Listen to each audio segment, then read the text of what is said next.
Welcome, everybody, to this week's edition of Inside the GM Studio, a podcast all about the tabletop RPG hobby. I'm your host, Matt. And as always, I am David. And this week, I didn't have my my Blades in the Dark game, but we did have our Barbarians of Lemur game. And I love being a player again, where I don't have to worry about running games, because it was after sessions like last night where there wasn't that much role playing going on. It was more just like little encounter after encounter, but it's when we were dealing with the guards at the House of Demir or whatever it was. Yeah. I forgot what it was like to get into it so much that I was like, I fucking hate these guys. I fucking hate them. I really don't like them, and I want to do bad things to them. Like, they're not real. It's okay. These aren't people that have wronged you. But at the end of the session, even though, like, this is the first time that you said, I think this is a good place to stop. I know it's a soft cliffhanger and all that. And I was like, at first I was like, you know what? Maybe we should just go so I can kill these dudes. But then the other guys, we were like, no, yeah, let's get out of here. Like, man, these guys fucking suck. I didn't think that I could, I didn't think that I could provoke that response. And the thing is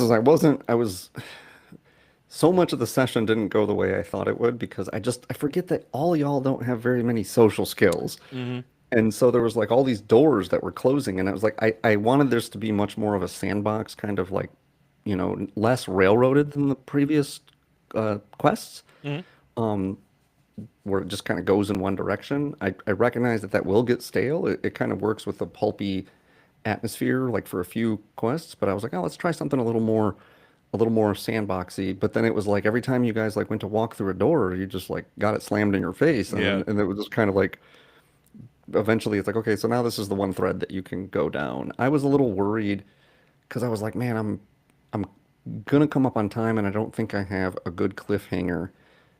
And I was like, we were getting down to the end, and I almost felt like I kind of compressed a lot of like exposition by just kind of talking instead of like allowing it to reveal itself. Mm-hmm. So hopefully the end didn't feel super hurried and compressed with a bunch of tell, not show. That was the only thing I was really worried about with the game last night. Everything else I thought went pretty well. Yeah, everything else went great. It did feel a little rushed at the end. I didn't know if you were trying to end it, like find a spot to get there and you just needed to get some more information in. But it did seem like you were trying to rush it at the very end, try to get as much info in as you could. Because the things that I had set up, I was like, okay, if they go down this branching path, then I'm sure you've noticed there's basically three factions vying for, or like three factions that are involved in the politics of this city. One of it is like a noble house, one of which is kind of like this proletariat soldier group that, and the other one is like this group of mercenaries that's kind of playing one off the other and like, all that, like getting rich in the meantime. And so I had cliffhangers for like, okay, so here's the plot thread for this and the quest hook, and here's the plot thread for this and the quest hook, and then here's a plot thread for this and the quest hook, and then here's cliffhangers for each of them. But then you guys just did so poorly on some of your rolls that it was like I tried there to be barriers, right? Like, okay, if they fail this check, then they get a secondary check, and then if they fail that check, then there's this check, and they could still kind of have the door open, but then it was just like fail, fail, fail, fail. And it was like, fuck. And I guess it's just kind of the dice evening out, because the first combat encounter, I'm really trying to kind of get things into the mix and start in media res, like whenever possible, because I think it kind of gets things going, and I like it. So I was like, oh, they're in a gladiator arena and they're fighting this big monster or whatever. And you guys just fucking wrecked it. Like, everybody was like, oh, mighty success. Like, oh, I max damage. Oh, and I max absorb on my fucking, like, armor check and max absorb.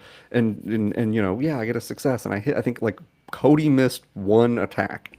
and that was it. Everybody Hmm. else hit, and then a couple mighty successes.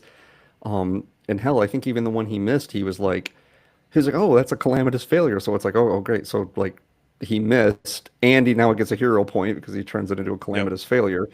And I was like, so that went a little faster than I thought it would go. And then, yeah, he slammed some of the doors with the social aspects. But yeah, it did feel a little compressed there at the end instead of like allowing you to figure out and through some dialogue like what do I know about this noble lady. It's like, well, talk to her and kind of get a sense of her personality. It was like, no, she's like this, you make a check and you know this. Like, Mm.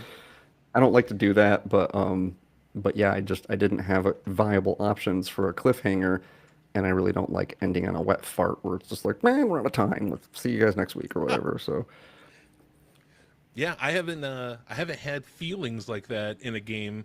Actually, I think the last one was when we killed off Tom, Rob's character in the D&D campaign. And the only reason I yeah, did is because I started crafting my character around, because Tom, the character that my buddy Rob was playing, was we flavored it as he was the childhood friend of my character. They grew up together. They wanted to start adventuring together, but Tom went off and did this, and then my character went off and he was a noble, so he had stuff to do, but started adventuring on his own.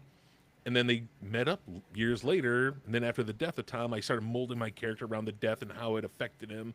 And I yeah, think I got really caught up in it for a little while, and yeah, I had to tell myself to stop because I was becoming a little emo bitch during the yeah. the actual game. And I was like, "This isn't real. Hold on, stop. Just keep it going, No, but tone it back a I little mean, bit."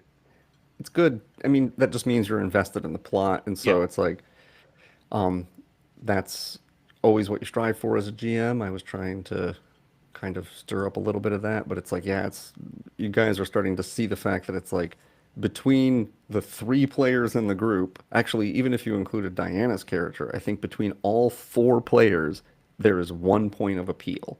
Hmm. And that's just like not really conducive to uh, social interaction. So you have to. I wanted to kind of try to force you guys to get a little clever, but I just didn't think we had time to kind of unravel that last night. I Hmm. was really hoping to just kind of get the basic quest hooks, and I again it was kind of compressed, but I think I achieved that, just not to in the manner in which I would have liked to achieve it. But yeah, we had some good role playing moments and a couple of good fights, and um, so I think everybody's getting the handle of the mechanics. I am gonna start. There's a few things that I think I'm gonna tinker in the game. I think you noticed last night it was like the shake off wounds. I was like, okay, the rule used to be add your strength mod. I think I'm gonna do that. I think the arbalest needs to do more damage. I haven't figured out how much damage, but it takes two rounds to reload, and it's like D6 take the highest. Doesn't seem right. I'm thinking D6 take the highest times two or something like that. Hmm. Might be more appropriate damage because like if you got a big fucking arbalist, I can say it now, arbalist, Arbalist. um, arbalist, and you fucking shoot it. It's like yeah, like a crossbow is especially at fucking close range is an incredibly deadly weapon, Hmm. and probably should be, but it's kind of like a one-off thing unless you want to sacrifice a round.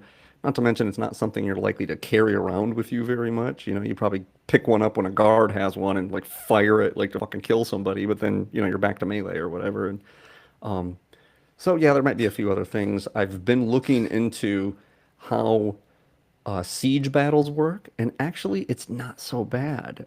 It's all right. I haven't done really looked into the ship to ship battles. That seems a little more complicated. But the siege battles are pretty simple, and so I might try to incorporate one of those in the near future. This is a great segue because we got an email from Billy Hey, Billy. that he originally was kind of the one oh god, what was it that he originally asked? Or maybe that wasn't didn't have anything to do with. He just wanted to send us in a an email talking about how we been asking, hey, what is your favorite homebrew that you've been using? We went over Hmm. that in a last show or the show before that. And he sent Yeah. one in talking about his mass warfare homebrew that he uses. Ooh, let's He hear it. wanted to know what we thought. So each side has two numbers that associate with each side. One is going to represent morale, the other one is going to represent HP. This number can be anywhere from 10 to 20, depending on how long you want the skirmish to go along or go for. Each round, uh, each side rolls a contest. This can be any die, D20, D10, D100 if you want. Just whichever one lower is lower loses. Any skills or attributes can be used per the GM's request. The winner of the contest will reduce, or the loser of the contest will either reduce 1 morale or 1 HP, or both per GM request. Now comes the fun part, the complication table roll, or these could also be considered opportunities. For example, this can be anything from the enemy commander is spotted, capture him, and the other side loses 1 morale. Or a troll has broken through. Until you defeat it, your side will lose 1 HP every round. All of these encounters will be small skirmishes that resolve very quickly, but they let the players change the tide of combat and shine as individuals through this mass warfare. Yeah, that's really neat. I've not really run much mass combat because I usually just think of role-playing games as small scale and tactical. Mm-hmm. Um, but it certainly can work.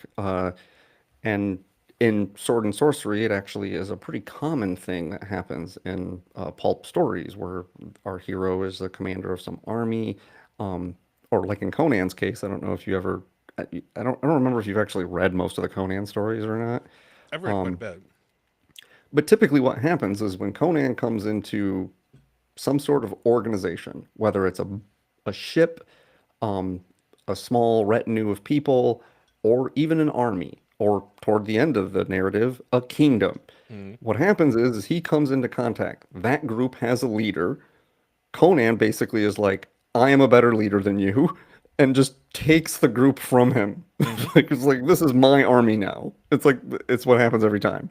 And then by the next story, he's just like, dusting himself off, and he's like, well, I was crazy. I had an army, and he just kind of like goes off into the fucking desert or whatever. But yeah, it's a pretty common thing. I think it's not not a bad. Okay, I don't like to say what things aren't. Um, it's a good mechanic to kind of keep things spicy, Mm. tracking on 2 metrics. I presume if your morale reaches 0, then your army is demoralized and you're Yep. defeated. And if your hit points reach 0, then your uh, your soldiers are all defeated. So Yeah. then minor complications that allow the PCs to shine and affect the tide of battle, because obviously that's what you would want, is there's somehow going to be commanders or elite soldiers or something like that. And so, yeah, you know, the trick is to provide things that are provide nuance and sophistication, but as he noted, can be quickly resolved. So they're Mm-hmm. just a matter of measuring a few things, because that's how a battle goes. It's like a kind of like a, seesaw back and forth, a little, then you take the advantage here, and then you press the advantage, and then you kind of like eventually get better.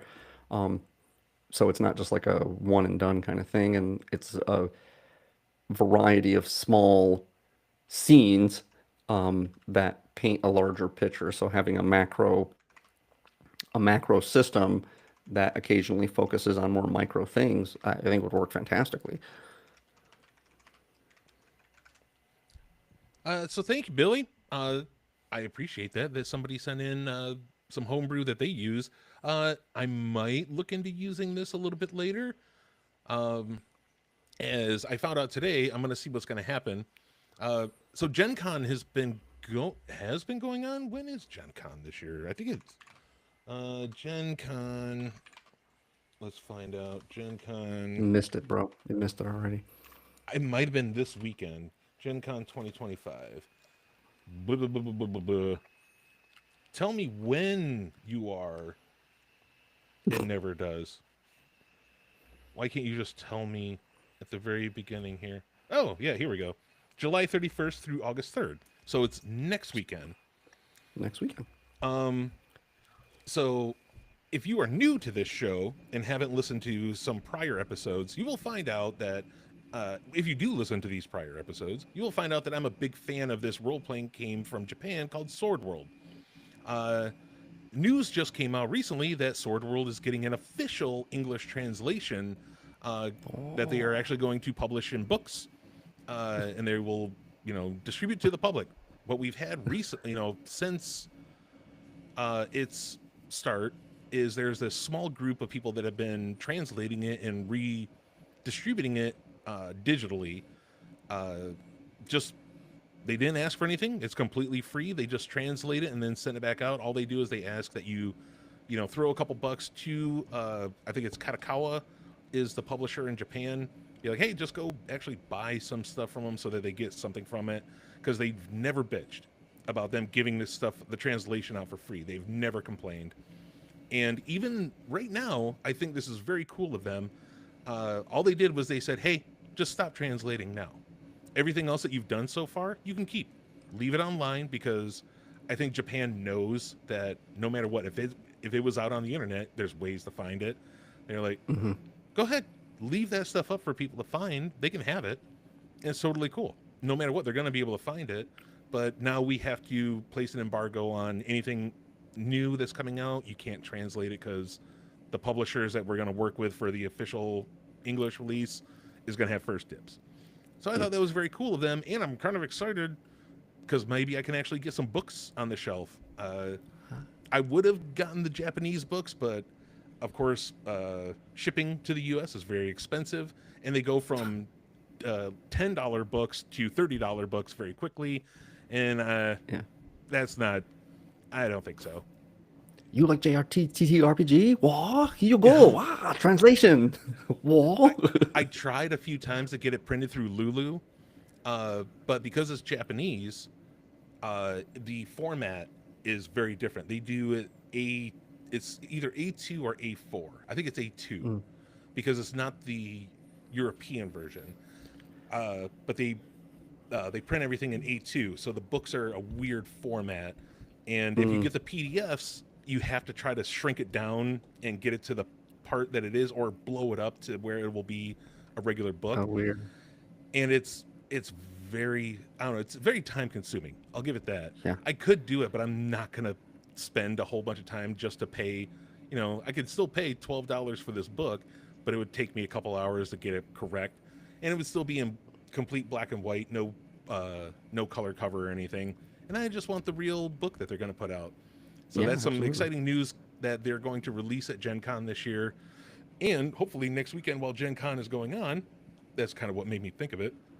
I'm going to hope that I'm going to get some good news that's going to come out of Gen Con. Much like the Sword World, nobody saw this coming. This came out of the blue. The Sword World is getting its official English translation, and I really enjoy that. I think that's fucking cool. All right, let's proceed.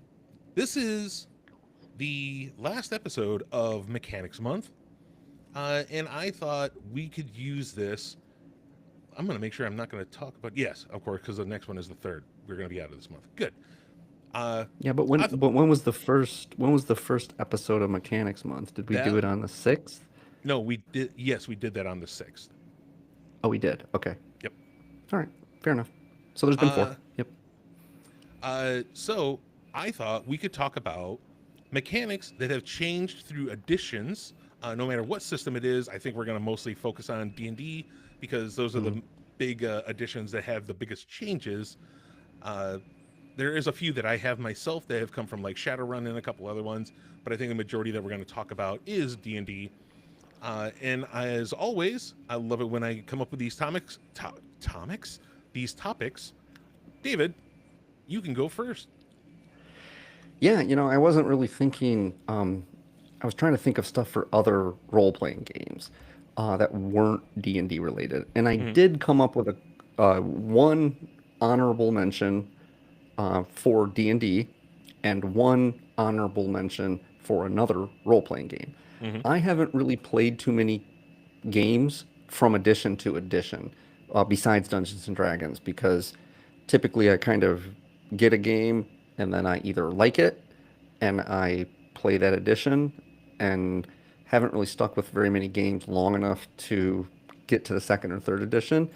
Or I don't like it, and in which case I don't really care what the new changes the new edition are.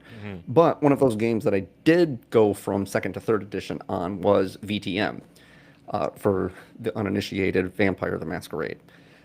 one of the things I really loved that they did from one edition to the next is allowed you to not have to roll if your dice pool equals or exceeds the difficulty of a roll. Hmm. That's not in the second edition.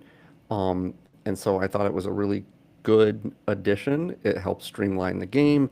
Um, it it's not a big enough of a mechanics change that that I would have necessarily make or break the game.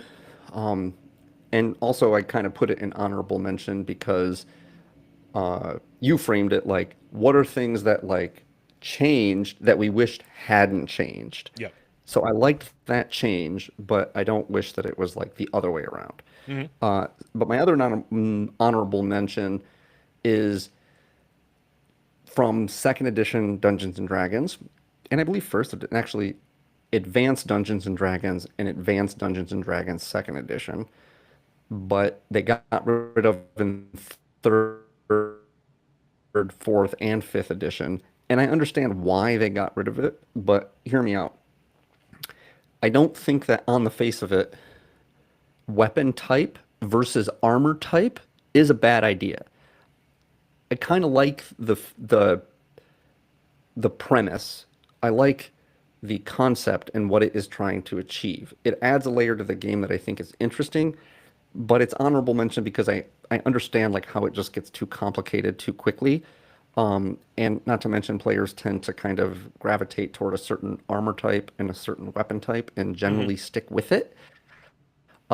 So it's not much of an issue, and you start just layering over the top of like an extra layer of modifiers based on whatever, but it's melee centric, and that's why I like it. And I don't think on the face of it it's a bad idea. I think they could probably incorporate it into um, into a new mechanic. The the better version is for games that have armor that soaks, armor that just soaks damage you get, and then certain weapons have armor piercing one, two, three, so they kind of go through a certain amount of armor. That's much more streamlined, and I like it a lot better. Do you have any honorable mentions, Matt? Maybe things I that do. don't make the cut quite? Yep. This is a mechanic that I wish they would have kept. I Hmm. find it interesting, and I think it can spice up gameplay. And that's weapon speeds from Oh, in D and D. on my list. Is it? On my Yeah, list. weapon speeds. Yes. Weapon Weapon speeds speed's on my list. is one that I wish they kept because I do like. Yes. I want weapons that you use to feel special in certain situations, not in the type that I'm going to use my dagger of dragon killing because we're going to go up against a dragon, but this guy looks like he's fast as well, so I'm going to pick out a short sword or a dagger because it's quicker and I want to get the jump on him. I like to think of gaming combat in gaming and tabletop RPGs. I want to think more like chess than just whack them with something and then go on to the next one. Yeah, if you like tactical combat, which is what D&D is, Mm-hmm. then yeah, more variants there because order of operations matters. And not to mention it just adds more layers to what contributes to your initiative, Mm-hmm. as Yep. opposed to just like high dex equals good initiative. Like I Right. like when you can have feats, when certain races get bonuses to initiative, the weapon you use, maybe even the armor you use, so that you have like so each character has kind of like a unique score, and you can tinker with that as you see fit. You're a slow plotting fighter, it's not an issue, but a rogue needs to kind of come in and strike first and fast and kind of get out Mm-hmm. of the fray. Then you can orient your character toward taking options and things that allow you to bolster using weapons that bolster your initiative score. That doesn't even get honorable mention for me. It's like in my top list, but since you mentioned it, I will just kind of take it off of my list. Um, Yeah, I like the idea, there's and even like thinking because I know some other systems use weapon speed as also like the weight. So if you want to be a two weapon fighter, you can, but the speed of it has to be a certain number. Each one has to be a mhm, certain number, kind of like in D&D how they have to have the light, or is it, yeah, the light property. property. Yeah. I like that you can kind of mix it up a little bit with the speed. Uh, and yeah, I like using numbers. Properties are fine. It works pretty much the same exact way. I miss weapon speeds for the initiative itself. It, yeah, mine break down into basically three categories here. One, I have a couple of things from fourth edition that I wish they had not gotten rid of. Mm-hmm. And I would imagine that we're both kind of on that. We talked at length about how we like the skill challenge and it carries it over. Yeah, Not an official rule in fifth edition D&D. Maybe it is in the new 2024 D&D. not that But I've seen. I wish they would have just kept that and maybe even added to it, added some more layers to it that would have made it a little bit more um, narrative and nuanced. Yeah, Because the concept of a skill challenge is a really cool idea. either that or even I would like them to introduce a deadly skill challenge, where because I brought that in, I Mm, made a homebrew for it in my home game. The skill challenge that I created itself, almost like a little board game. There was a way to. It wasn't hit points really. It was healing surges, but that might as well have been yeah, just as deadly as losing hit points. yeah, yeah. Yeah, I wish they would, bring that back in some form. I also like the idea of minions. Um, Mm-hmm. Minions were in fourth edition, and they're basically what you would call in barbarians a lemura. They're rabble, Rabble. but they scale. So it's like they all have one hit point, but like the problem with that is that if you have something that the PCs can kill in one hit, like a kobold or a goblin. Once you get to Mm-hmm. level 6, 7, 8, you can probably kill those in one go. But their like attacks and their armor and everything, their abilities and stuff, they don't scale. So it's like not only are they one hit, but they're basically just wasted. They're never going to have a chance to attack. They don't really do much. But in fourth edition, it would be like, okay, you're a level 18 character, and the minions that you're facing, they have like a 20 armor class and like a plus 10 to hit. So it's like they can't hit you and they can fuck you up. I mean, you only got to hit Mm-hmm. them once, but they're harder to hit. They have more hit points. Yeah. They might even have like minor abilities that they could use as like bonus actions. So they're more or less just uh, like a villain that's appropriate for your level, but they just happen to be the low level version of it. So it's like, you only got to hit them once. I wish they would bring that back. Yeah. Thought that was anything else that you had from those are the only two I had from fourth edition that I wish I would kind of Yeah. see some iteration of. This one was kind of another one that I wasn't completely like set on. This is one that I'm like on the fence. I wish Hmm. that they would have kept um the three saving throws. So physical, mental, and uh oh Jesus, what was it? It was I can't remember what they are now. It's will, reflex, and fortitude. Fortitude, yes. Uh I really when they came out in third edition, I thought it was a great truncation of the old saving throws Yeah. because it kind of rounded them out into physical, mental, and social. Uh, well, not social so much, but mental. Uh, yeah, it could be, but either way, instead of just having a list of things for being, fire breath, wands, death, Yeah. petrification, and all that, where it was a little weird. Now you just had three easy columns. I think I liked them better as saving throws in third edition than it was as a number two hit in fourth edition. Yeah. But I did like that saving throws were in three neat columns. That is one that I wish that they would have kept. Yeah. I kind of like um the saving throw system. I do see the merits of that having three different types of defense. Hmm. Um, but it also kind of the thing I like about the saving throw system now is it demarcates that this is a different thing. Yeah, So it feels a little less samey, for lack of a better word, as opposed to just like, oh, your will or your reflex or whatever. Spells almost always win against your will, and some of them win right. against your reflex. I think Um, the I'm sorry to cut you off. The biggest thing that brings me back to that is what is the number one, or actually there's two massive saving throws that you always have to do, which is constitution or dexterity. Those are the two, or no, mhm. wisdom and dexterity. Those are the two Wisdom and big Dex. big saving throws you do now in fifth edition. Mm-hmm. And like a wizard is intelligence and wisdom. So you got one. but it's like how many times do you roll it intelligence? Like Hardly ever. fucking never. Some I higher think level spells target your intelligence. I went through and actually tallied all this up one day. no shit. And yeah, I went through and tallied up like what spells target, what's the most common saving throw. And yes, it is dexterity. Yeah. But not by as wide of a margin as I would have thought. Wisdom is a close second.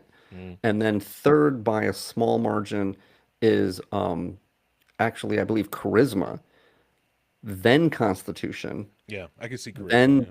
then Yeah. intelligence and strength. Strength is like hardly any spells target Hmm. your strength.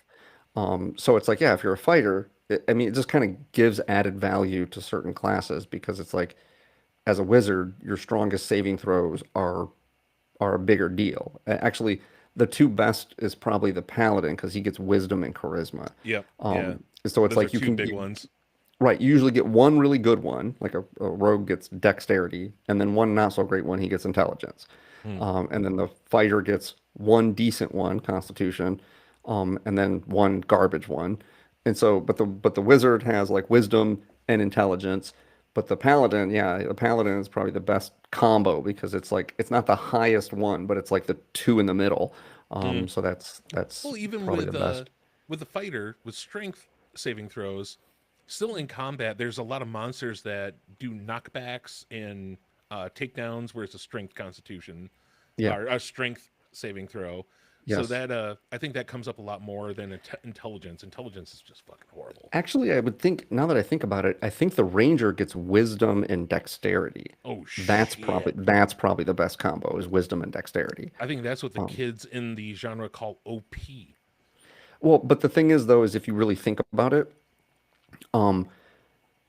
it kind of levels itself out because same thing with a paladin. It's like a paladin, yes, they need high charisma for their spells, but they also want high constitution for their have a lot of hit points, and they Right. want high strength for attacking. And then a ranger is similar. You're either an archer or a melee, so you probably want decent strength, good dexterity, halfway decent constitution, and then wisdom. So it's like you're spread out. So although Mm-hmm. you might be proficient, it's not like a rogue where you can just dump all of your stats into dexterity. Yeah. And your dex is going to be probably if your dex isn't a +4 by time you're fourth level as a rogue, you're probably doing something wrong. Mm. But the other ones, like you have to spread them out a little bit more because they're more of a utility class. And so that kind of, yeah, you're proficient, but then you're probably not adding a +4 at level 4. You're probably adding like a +2 or maybe 3. So I think it kind of levels out a little bit. Mm. Uh, All right. Next one. Do you want to go first, or should I start with mine? they're going to be the same because we just discussed it last Oh week. yeah. Morale. Oh yeah. Did you forget? Okay, yay. Morale. I like morale I didn't checks. put morale in there. No. Oh yeah, morale checks are great. Basically, the idea for those that don't know, the idea is that you have like a certain amount of like fight in you, right? Courage, for lack of a better word. And certain things can shake your morale, and you can shake monsters' morale. Like if you did a particularly devastating blow, killed a certain amount of a tribe of goblins, or whatever, or you kill the leader and there's still some left, you call for a morale check, and that could just turn the tide of the battle, causing people to flee, causing people to get, paralyzed with fear and unable to what to do. Some spells would even affect your morale, like they would just force a morale check and you just stand there petrified with fear if you couldn't make it. I think it's a cool mechanic that kind of encapsulates that your prowess is not the same thing as your psyche. I remember Rob getting really mad about this one time. We're gaming, and I like typically to resist a fear effect of any sort is a wisdom check, Mm-hmm. because Yep. wisdom is your willpower, it's your common sense, it's your experience. And he was like, "I'm a big, strong barbarian with like lots of strength, and but he's garbage wisdom." And so it's like, why would I be running away? I'm like, because being big and strong isn't the same thing as being incredibly brave, right? Mm-hmm. Like, or having psychological fortitude. And that's what you need in a high tense situation. It gives more value to like the cleric, for instance. The cleric is, maybe not the best combatant, but it's really hard to shake him because he's really grounded, and he's that's the reason that he's wise, is that he's down to earth and he's Yeah. stable. and that reflects in the stats. And so, but morale kind of like breaks it out even from that and gives it like its own category of stuff. Oh my god, I never even thought of that. Like you said, the cleric and the paladin. All right, so these two guys, heavy on wisdom. Paladin needs a little bit of charisma, but they're both big on wisdom, right? Oh, Paladin needs a lot of charisma. Yeah. But these are the two classes that are pretty much built for we are here to destroy undead demons and devils. This is Hmm. what we have been training for. Where your regular fighter, is more of your pet fighter. We're here to, yes, big bad monsters, uh, but fighters are more for, yeah, just normal mortal things. Where these two, the paladin and the cleric, they're here for the supernatural things. And they're They in their best position to resist the effects that those monsters have. Right. So they are It makes meant sense. to. There is no fear when I come up against these things. And Yeah, oh man, I never thought of it. That's a good one. yeah. What was yours? So mine is action points. I miss action points. Ooh, I forgot Uh, about action points. Action points were great. Uh, Nothing against advantage. Advantage has worked really well, but it's not the same as action points. Action Action points points are were better. You're so action right. points were kind of like D&D's version of bennies. It's just their reroll meta currency, but instead of a reroll, you get a whole new action.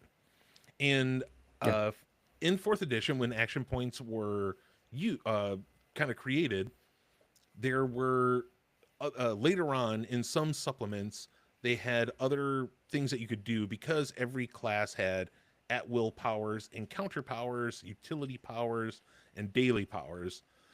Sometimes the utility and the daily powers cost a couple, like it would cost 2 action points to use, which I Oh, thought did was they? really cool. There was sometimes that they said if you use an action point, if you use an additional, this would go off.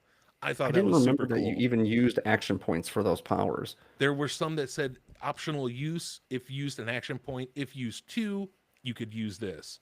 I thought that was Yeah. super fucking cool. Well, I you didn't like bring that. this up when I asked you what you liked from fourth edition. Fucking sneaking it in there, bro. Yeah, I was like, there's any little more from things. fourth edition? You were like, no, no. When did you ask me that? Was that earlier? Just a couple minutes ago. Oh no, I've got it. It's Yeah, there was a couple things from fourth edition that I did like. I really liked about it.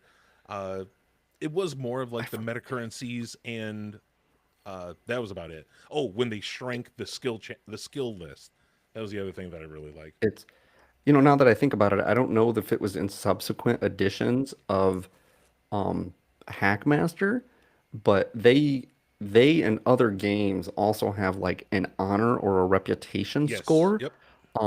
If any of the games that used to have that got rid of it, I don't like that. I liked that having an honor or reputation score kind of allowed you some role-playing opportunities, and it was like a way to codify it on your character sheet, and you could see it growing as your character gained levels. I liked that. I think that is very cool that Shadowrun has always had your street cred and your heat. Those are two things that they've had for fucking ever. The heat from the police and your street cred on the streets Nice. were always something that they've always had, and I don't think they're ever going to get rid of. Yeah. Yeah, I can't believe how did you get action points back? I don't remember. Short or long rests or something? You could have a feat, or your class could make you that you would get a certain amount of action points back at a short rest. Hmm. But everybody else, I believe, they were a long rest. Okay. Yeah. I wasn't sure. I couldn't remember how you earned them. Um, yeah, most of my other ones are from second edition because um I liked how one thing for all its faults, one thing I liked about the second edition Advanced Dungeons and Dragons, and to a lesser degree, classic Dungeons and Dragons, is how melee centric it was. Hmm. Um, the game is far more magic centric now, and that's fine. But I like certain things. So in quick succession, these two things kind of go hand in hand. One, proficiency slots. Um, Proficiency slots for skills and for weapons. So like you have a certain amount of prowess with a certain weapon, and you don't just get like a list, you're proficient with these weapons. You get to craft which weapons your character is good at. Hmm. And then, and same thing with skills. The skill list was much more extensive, but you could tease out certain things because the skill list was more comprehensive. So take a skill like in fifth edition survival. Now, survival encompasses everything from building a bivouac to starting a fire to tracking to hunting. But Mm-hmm. maybe you just want to be good at hunting or you just want to be good at tracking and you don't really care about those other elements. It broke them out and you could dump all these proficiency slots into them. And the classes got different proficiency Yep. slots for different things. So I really like that. And as a side, like as a subcategory of weapon proficiencies, they used to, depending on how many slots you dumped into certain things, you would get what's called weapon specialization and Mm-hmm. weapon, I think, mastery. It was like the highest level. Yep. So it's like you just dump a certain amount of slots into a certain weapon, and it just represents like I predominantly fight with a sword, and I'm really good at fighting with a sword, and I've gotten really good at fighting with a sword. And yeah, maybe if I pick up a club, it's not going to go so well. But I just kind of going all in on being a swordsman, and I always thought that was really cool. I'm gonna You got anything? Yeah, I'm gonna tag on to that one because that goes really well with one that I had from AD&D. Hmm. That I miss the simplicity of class individuality in the same Hmm. way that only certain classes could have proficiencies in certain things. A fighter Yeah, was very good at any weapon that you wanted. You could start putting proficiencies in becoming a weapon master if you wanted. Only yep, rogues, bards, and rangers had a little bit of skills of pickpocketing, climbing walls, moving silently, and they were the ones that those were your scouts. That's what they did. yeah.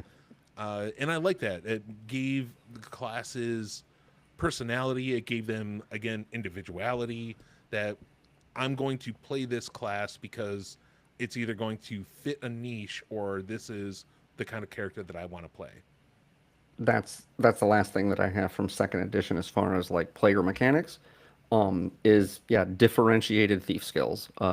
Thief skills were all kind of pickpockets, open locks, and I wasn't crazy about the idea that they're percentile, and how low the percentages Yeah, started, or even getting experience points for succeeding on a roll. It's like you right. open a lock, that's its own reward, right? But I did like that it like teased all of them out and it said these are the thief skills, and that you got bonuses depending on what race you were, Right. right? Yep. Like Hmm. halflings were And good they at almost maxed out everything. depending on what Yeah. race you were.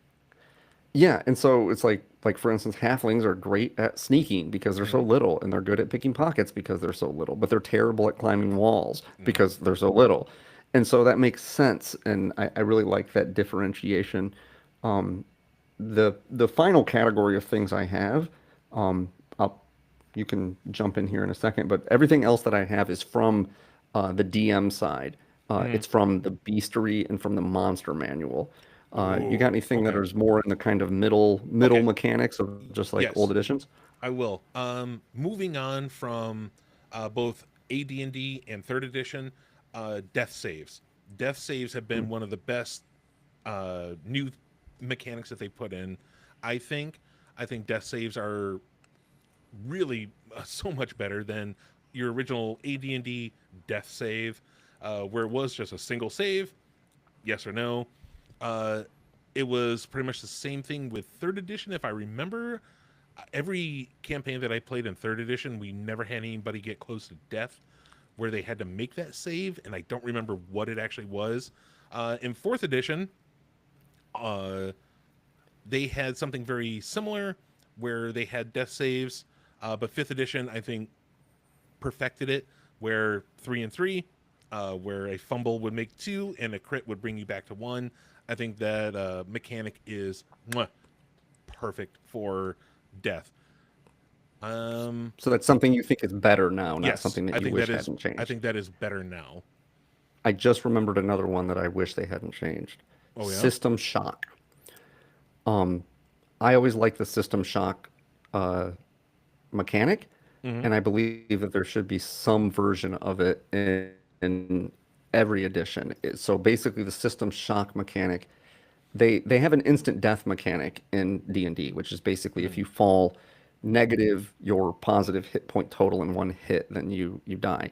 But it used to just be if you just took a certain amount of damage or certain effects would just be so jarring to your body that like you lost half of your hit points in one blow. Roll a system shock. If you Yep. fail, you just Oh die. yeah. Um, right. Or like I always liked it in particular for falling. It's like you take 1d6 per 10 feet fallen and you're a 20th level adventurer. You're really telling me a 20th level adventurer can fall off a 100-foot building in plate mail armor and just walk it off? Like, no, Yeah. you would fucking be crushed like an aluminum can. And so the system shock mechanic is a way of saying, look, you just took a ridiculously hard blow in one go. You fell off a building. It would be a way to kind of quantify damage in a way that is, I don't want to say more realistic, but the hit point tracking system is not particularly nuanced when it comes to Yep. certain things. And so, like, if you fall in a bonfire, that's a very different type of damage than getting hit in the ribs with a hammer. And it's likely to cause, like, just like, why would your armor protect you from that, really? Like, Yeah. Right. or poison, like certain poisons, you would just ingest them and it would just be like, roll a system shock or you fall unconscious. Yep. Like, no, you just get this one save and it was governed largely by your level, because the more hardy of an adventurer you are, the stronger it is. And then I think your constitution also affected it just because you're a hardier person by your nature. I had forgotten about that, but I would like to see some version of that come back. Oh man, now that you bring up poison, one of the things I should have put on my list is Call of Cthulhu from sixth edition to seventh edition. They changed their poison mechanic. In sixth edition and before and prior, it was a massive table of how poison was going to affect you. In seventh Hmm. edition, they really minimized that and said, "This is going to be how poison works. It's going to do this much damage in this much time. Deal with it." You just Hmm. roll either a power roll or a body roll to withstand it, and that's it. It was like fucking fantastic. Way to go. Good I job, Chaosium. there's another one from fourth edition that I forgot since you mentioned poison. Ongoing damage. Oh yes. I I miss ongoing damage. It would be like at the start of your round, like some things like acid or like things that catch you on fire, or things that like, Mm-hmm. a lich's life drain or something. It Yeah. siphons energy off you. It'll do like, depending on your level, it'll be like 2, 5, 10. It'll just be like ongoing damage, and you apply it at the very beginning before you do anything. You just take this damage until you end the effect on you. Mm-hmm. I thought that was cool. It gives the players, they have to kind of balance certain things, because usually it would be like some sort of action to like, douse the whatever, or you have to just make a saving throw. Yeah. And so it just kind of like eats away. And it kind of was, it was a cool way to kind of whittle away at fourth edition's like ridiculous amount of hit points and everything. So that I liked that. I wish there was some version of that, because something like poison, especially, it's like you just ingest it, you just take poison damage, and that's that. It's like, Yeah. yeah, but in all reality, you would have some lingering effects from it, right? Mm-hmm. That makes more sense. I forgot about that too. Yeah. It was a lot like in fourth edition with the Warlock's Hex Hmm. or Hunter's Mark. It was just an additional Hmm. die that you would roll. It's just extra damage that you would roll anytime that you roll damage. Same thing with Hmm. poison. If you were poisoned, a lot of times you could just roll extra poison damage on top of your damage roll. And I thought that was very cool. I like that. It's it was cool, but it didn't work in fourth edition as much, because it was like it just gave the DM an extra thing to do when Yeah. battles were already more like more geared toward like 4 or 5 PCs, and you can have as many as 10 or 15 enemies, right? Yeah. Like Hmm. it was much more grand scale than that. And it's like when you have like this one here is taking ongoing damage, and this one isn't, and then this one's taking poison, and this one's taking fire ongoing damage. It's just too much management. You couldn't manage them as a group as much. So I understand why they did away with it. Mm. But once D&D kind of scaled down to more like solo monsters, or like a 1-to-1 fight, and occasionally the PCs might be outnumbered like 2-to-1, um, it would be more manageable, and I would like it more. Um, Hold on. I want shall to. I want shall to I do one. go through? I'm gonna do one Go ahead. mine because I have a vampire one. This one, Ooh. this is one that I had that was not D&D. I didn't have very many, but with vampire, going from third edition to fourth edition, I don't remember in fourth edition because I never played Vampire New World of Darkness, but I know in fifth edition they don't do this, and I will say because I am a fan of Shadowrun and Savage Worlds, which do this, and I wish Vampire kept it. Negatives, the more you're hurt, the more negatives you have to your rolls. I Oh, they don't do really that enjoyed anymore? that. No, you just have a Oh, health track. That's it. You take this health, and it's still lethal bashing or aggravated. aggravated, but it doesn't give you negatives the farther down it Oh, goes, which that's I think dumb. that's a cop out. I hate that shit because your health track is so small, and I think the more it goes down, because like I said, Shadowrun still does it. The more you go down the track, the more negatives you have in a pool system game. And Savage Worlds isn't exactly a pool system game, but the more wounds you take, you're going to take a -1 and -2 to your rolls. I like that. It's well, they I, correct me if I'm wrong too, but it also used to affect your movement, right? Like the more in wounded you Vampire, were, it would be like your movement was halved, your movement was like quartered. Then you can only move like 10 feet in a round, and then you can only like crawl or something. Like it affected your oh, movement you too, know I think. what? Now that you're saying that, I don't know for a fact, but it sounds familiar. Now that you're bringing it up, I think for VTM at least it did. It yeah, affected your movement too. yeah, that is one thing that they took out that I think was a big mistake. I know Yeah. it's for what do they call that shit? Quality of life, something that you don't have to worry about. But I'm a big fan of when things happen to my character. I want mechanics to reflect that, and Yeah. I think the minus to my rolls shows that I've been beaten up so bad that I am not able to put all my muscle into a punch anymore. Yeah. I've been Well, hit in the head so many times I can't think straight. to be fair, I think in VTM it wasn't a minus to your roll; it was a minus to the dice in your Yeah, pool. well, still, it was still a Yeah. minus your roll in VTM was a die taken away. Oh yeah, yeah, yeah. So it's like, so yeah, if you were wounded enough that you lost your dice pool entirely, then you just couldn't make that check. Like you just go, okay, I don't have any dice in my pool. I'm not a melee combatant. I have a -3, and I only have 3 in my melee pool. That means I'm just beat up enough that I can't throw a punch. Well, I think no matter what, you were allowed to, no matter what, you can always roll one die. But the part about that back in second, third edition Vampire, if you roll one die, if you roll a one, that's already a botch. And Yeah. even if you succeed, sometimes it would usually the storyteller would say you need three successes to make this happen. So Yes. rolling one die, you're not really going to do anything unless it's a very easy thing to do. Right. If it's not it's a simple action, not an extended action, Right. and you don't roll a one. Yeah. All right. Shall I move on to my second edition bestiary things Yeah. that Please do. Okay, so there's a few things from the Monstrous Manual the original white cover Monstrous Manual, not the Mm. Monster Manual, the Monstrous Manual, for those of you that remember. Yeah. Um, there was a few things in the entries there. It seemed, although the art was not nearly as good as it is these days, they devoted much more, let's say, care to kind of explaining what monsters were. And I really miss that. One of the things I really miss, and this I really can't believe is not a thing, is flight classes. Mm. When a creature could fly, they would tell you that they're like anywhere from like a double A, which I think is basically like a beholder. A beholder hovers. It can move in 3 dimensions, and it hovers, and there's no not getting it to hover. Um, to like an A, B, C, D, E, I think all the way down to E. And what that did is it gave you an idea of how good the creature that flies is at flying. And it gave you some parameters, like it's clumsy, like if it's a sea level flyer, like a manicore, it can't really turn, it can only turn like X amount of degrees or whatever when it's in the air.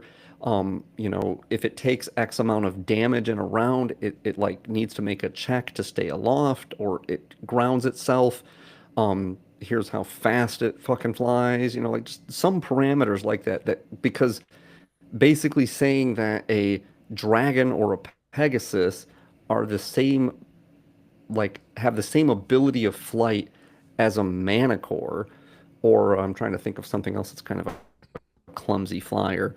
Mm. is, like a pixie, for instance, is a pixie can like flies naturally. Like that's mostly what it does. It's like a hummingbird. So it can fly around all in like three directions, and it's basically impossible to hit it. And it's like it moves like orthogonally. It can move in three dimensions. There's really no getting it to not fly unless you kill it. And so I really miss that. I thought that was a really cool like thing that they gave you. They also used to do a similar thing with grades of treasure hoards. It Yep. would just tell you this monster has grade A, B, C, D, and then you go look up in a DMG. Well, what does a grade A treasure hoard have in it? And it was a little more um, prescriptive. They do this a little bit with the dragons in fifth edition, and I really like it. It tells you like green dragons, their treasure hoard is often going to contain works of art Hmm. because it likes art. It'll contain slaves, often like bards or something to entertain it. It likes these types of gems. It likes emeralds because it's a green dragon.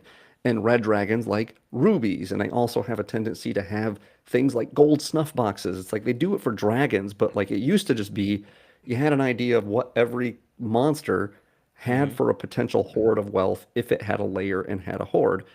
I really like that. I wish there was more of it. Um, One thing that I will add on to that I thought was a cool addition that you could use for flavor and story purposes.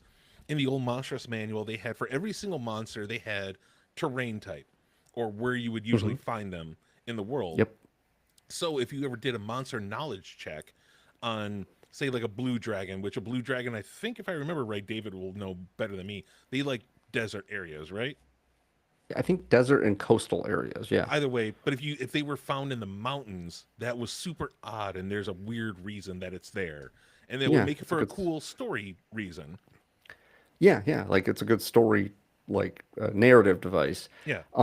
They used to give you more aggregate information about the creature. Like you kind of alluded to Yep. it already, but like they would tell you its ecology, like where not only where it lives, but what it does to the region, right? Like a Mm-hmm. boule, it tears up the ground because it burrows, and so it'll tell you like an area surrounding a boule's lair or ravaged by a boule will have these environmental features, or they'd give you some idea of what sort of area it commands, right? Mm-hmm. Like a Manicore is this level of monster, and so likely is the apex predator in a 30-mile span, which means that as a GM, don't put anything more powerful than a Manicore within 30 miles because that's Yep. kind of its territory. And if something did come into that territory, like if a dragon suddenly decided to roost on top of a mountain where a Manicore was previously like the apex predator, then guess what? The manicore gets displaced and it goes somewhere else, and that throws off the whole Yep. ecology of the region. So it used to do that. It used to tell you something about their society, like Yep. how they mate,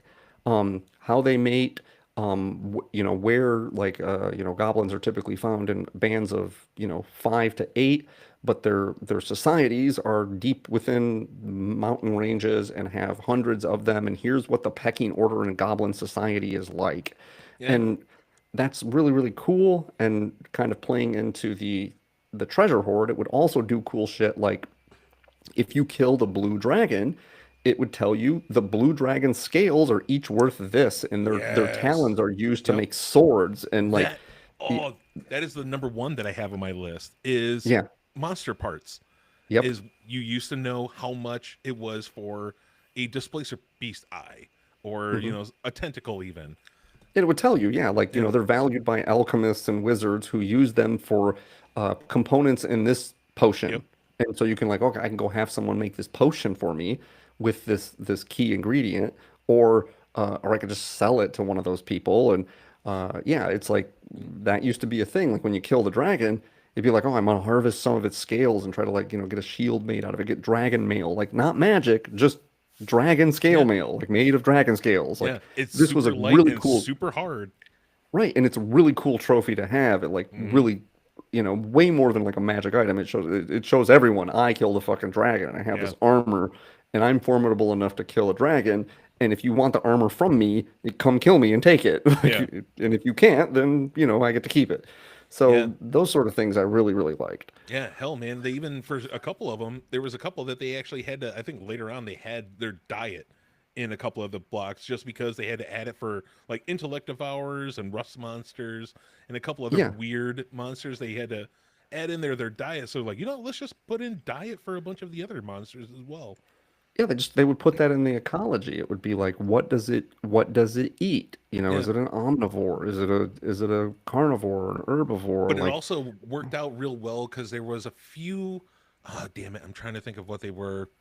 There were a few monsters that would only feast on certain creatures. yeah, So as the story progressed, and you were making your monster knowledge checks, or if your characters were going to the library and looking up what is it that's killing these, fucking hell, it could have been something even weird like dryads. What the fuck would kill it and devour a dryad?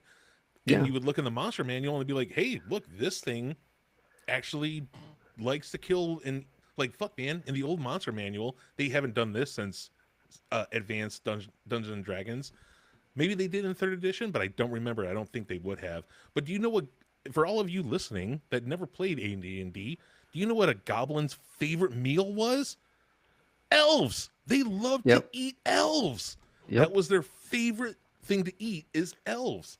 Yeah, like it would tell you that like trolls, for instance, prefer certain species of humanoids over other ones. And so it's like that plays into like a fight. Like it's gonna, ooh, that's a morsel. I mean, just imagine you were getting attacked by a bunch of sandwiches. Like you're gonna kill the Reuben Yeah. first, right? Yeah. Like that's he's like fucking Reuben. Yeah, I'm gonna go Yeah. after that. Like I don't this fucking turkey club shit. I don't Yeah, right. fuck it, whatever. It's no threat. But yeah, it would be in its ecology. It's not to mention its natural enemies, like things Oh, that it oh it, yeah. it fights Yep. for territory over, things that it hates, and Hmm. that stuff is just way cool world building shit that like they give you a little bit of, but it seems like they're really trying to cram as many monsters in as thin of a book as they can. And Hmm. it's not like every monster gets like a full page. And so Yeah. and if they do it, it just like tells you a lore, like, but it's just piecemeal lore. It's not like consistent, like for each monster. I miss those days. Yeah. And stop drawing stuff for the invisible stalker. Just have a blank square like you did That's what before. it's second edition. Yeah, that's Yeah. what it's just a blank square. It's like, oh, okay, I get it. It's invisible. Yeah. Um, Fucking awesome. All right.